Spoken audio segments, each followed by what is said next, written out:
All right, so they're saying something of the derivative dx dy. It looks kind of strange to me. Instead of dy dx exists at the point, and dy dx equals 0, then the tangent line at that point is vertical. So it wants me to calculate dx dy, and let's go for it. I'll do that, and then we'll answer the question. So I'm looking at the relationship,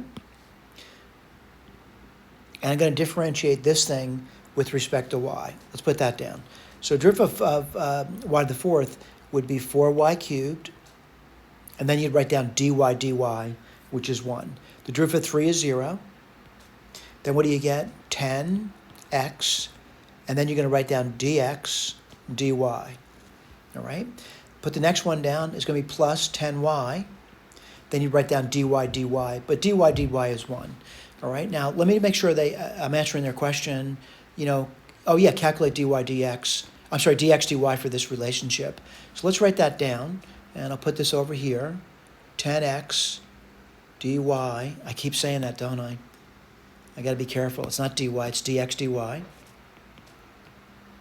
You get so used to saying something over and over again, it's hard to change. Then when you get over here, 4y cubed plus, not plus, really not paying attention there, am I?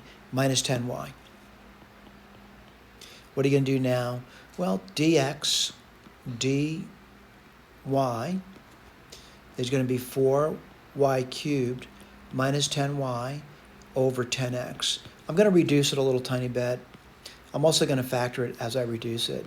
So, if you divide by 2, let me write this on the side for you. You would get 2y cubed minus 5. And if you divide the bottom by 2, you get 5x.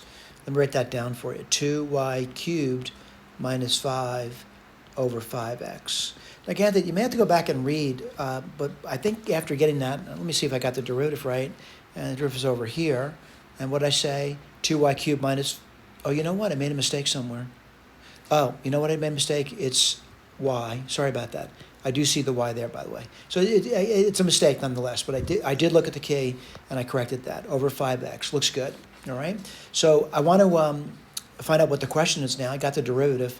And what I want to do is where the tangent line is vertical. Now, if I want to claim over here that you got vertical tangent lines over here. And really what am I doing? I'm looking to find out when this thing takes on a 0. So let me write this down for you. So it's going to be 2y cubed minus 5y would equal 0. All right? Now, by the way, there is a solution to that, and it is y equals 0. Now, there are other solutions to it as well, by the way. All right. Now, what are the other solutions to it? It might make sense to you, but the other solutions the solution, if you factor that, you would get y would come out, and we left off with 2y squared minus 5 equals 0. So, you'd get other solutions over there. All right. Now, again, I'm looking at the picture. You may wonder why I'm looking at that picture. It's an important picture to come up with. So, what I want to do is, I'm pretty convinced that this is the one I'm looking for.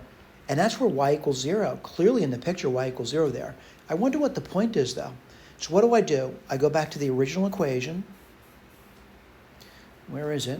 I make a mistake over here. Oh, I'm sorry, it's right over here. And set y to be 0. Let's go through that, all right? So I'm going to set y to be 0, and in that equation, you get 3 equals 5x squared. This is making sense to me. What do you get over here? X squared is equal to 3/5. Or the x would equal plus or minus the square root of 3/5. So I'm going to say, where does this occur? Well, there's one point over here. It's the root of 3/5, comma 0. And this point over here is minus root 3/5, comma 0. Let me just discuss the, if you said, I wonder if setting that equal to 0 is going to produce something else. Let me write that down for you. So that would be 2y squared is equal to 5, or y squared would equal 5/2. Now, what I'm going to do is go back up here and plug that in, all right? And if you get that plugged in, well, y4 would be 25 quarters plus 3, and then you get 5x squared, and then you get, plus 5 times y squared, which is 5/2, so it's 25 halves. All right, let's keep going through it and see what we can end up with over here. And looking at it, let's see, I gotta be real careful there. 25 and that's 37 quarters equals 5x squared.